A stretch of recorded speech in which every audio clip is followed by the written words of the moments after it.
नमस्ते सभी को। आज हम बात करेंगे एग्जाम को लेकर के, खास करके बोर्ड एग्जाम और ट्वेल्थ एग्जाम। आखिर हम ऐसा क्या करें जिससे मेरा रिजल्ट बेटर हो। तो चलिए स्टार्ट करते हैं। बहुत लोगों को टेंशन होगा कि एग्जाम है भैया, बहुत टेंशन है, ये है वो है। और टेंशन हो भी क्यों ना, होना भी चाहिए, लेकिन इतना भी टेंशन नहीं लेना है कि जिससे आपका रिजल्ट भी खराब हो जाए। टेंशन उतना ही लीजिए जितना लेना चाहिए। ऐसा नहीं कि फ्री माइंड होकर के कहीं भी घूमने चले गए, क्योंकि यही चीज़ आपका जर्नी, यही खास करके बोर्ड एग्जाम से जर्नी स्टार्ट होता है। आपका रिजल्ट बोर्ड में अच्छा होगा तो उसी के हिसाब से आप किस फील्ड में जाएंगे वो आप तय करेंगे। आर्ट्स में जाना है, कॉमर्स में जाना है, साइंस में जाना है। और जब आप जॉब के लिए जाएंगे ना, तो बोर्ड एग्जाम का जो रिजल्ट होता है वो ज़रूर देखता है। आखिर हम लोगों को ऐसा करना क्या चाहिए जिससे कि मेरा रिजल्ट अच्छा हो। तो चलिए स्टार्ट करते हैं। पहला, टाइम टेबल। आप टाइम टेबल एक बनाइए। उसमें पढ़ाई से लेकर के आपका आराम करने तक का लिखा होना चाहिए। और उसमें खाने पीने नहाने हर एक चीज़ लिख दीजिए उसमें टाइम टेबल में। एक भी चीज़ मिस नहीं होना चाहिए। और वो टाइम टेबल को आप 100% फॉलो करेंगे तो ही आप रिजल्ट बेटर कर पाएंगे। ये टाइम टेबल का बता रहे हैं। टाइम टेबल अगर आप बना रहे हैं तो उसको फॉलो भी कीजिएगा। और दूसरा है परफॉर्मेंस एनालिसिस। परफॉर्मेंस एनालिसिस करना बहुत ज़रूरी है, क्योंकि इससे यह पता चलेगा कि आप किस सब्जेक्ट में कितना टाइम लगा रहे हैं।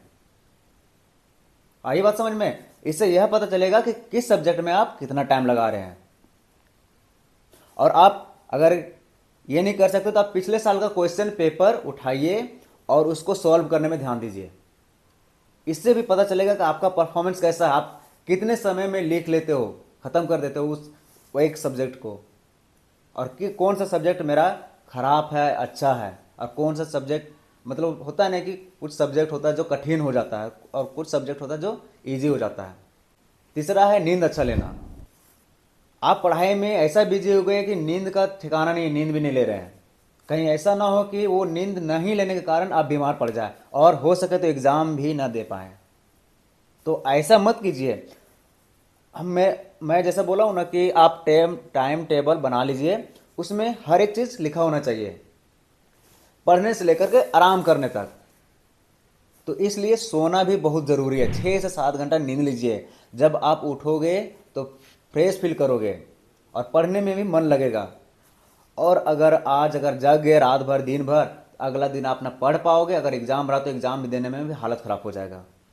तो नींद लेना भी बहुत ज़रूरी है। 6 से 7 घंटा नींद लीजिए, उसके बाद ध्यान दीजिए पढ़ाई में। चौथा है रिवीजन। अभी तक सारा सिलेबस खत्म हो चुका होगा ट्यूशन और स्कूल में, तो उसको घर में आप रिवीजन कीजिए। रट्टा नहीं मारना है, उसको रिवीजन कीजिए दिमाग ध्यान लगा करके। और छोटे छोटे पॉइंट को पकड़ना सीखिए, छोटे छोटे पॉइंट को ध्यान में रखिए। इससे आपका और भी परफॉर्मेंस अच्छा होता जाएगा। पांचवा, एक ऐसे जगह को चूज कीजिए जहाँ पे शांति हो। ऐसा जगह चूज मत कीजिए जहाँ पे हल्ला गुल्ला ज़्यादा हो रहा हो। अगर आप कहीं भी उठ करके बैठ जा रहे पढ़ने के लिए तो ये आप बेवकूफ़ी कर रहे हैं। अगल बगल में हल्ला होगा, टीवी चल रहा है, मोबाइल चल रहा है, आपका माइंड डिस्टर्ब होगा और जो आपको याद होगा ना वो भी आप भूल जाएंगे। इसलिए आप ऐसे जगह का चयन कीजिए जहाँ पे शांति हो। एक जगह या फिर एक रूम हो सकता है, या फिर ऐसी जगह का चयन कीजिए जहाँ पे शांति हो और वहाँ पे जाकर के आराम से आप पढ़ सकें। इधर उधर मत पढ़े, कहीं भी जाकर के बैठ जाकर के पढ़ना नहीं है। आई होप ये वीडियो आपको पसंद आया हो। बाकी मैं नेक्स्ट वीडियो बनाऊंगा जब आप एग्जामिनेशन हॉल में जाते हैं तो वहाँ पे उस डर को ख़त्म कैसे करना है और पूरे का पूरा कॉपी को भर करके कैसे आना है।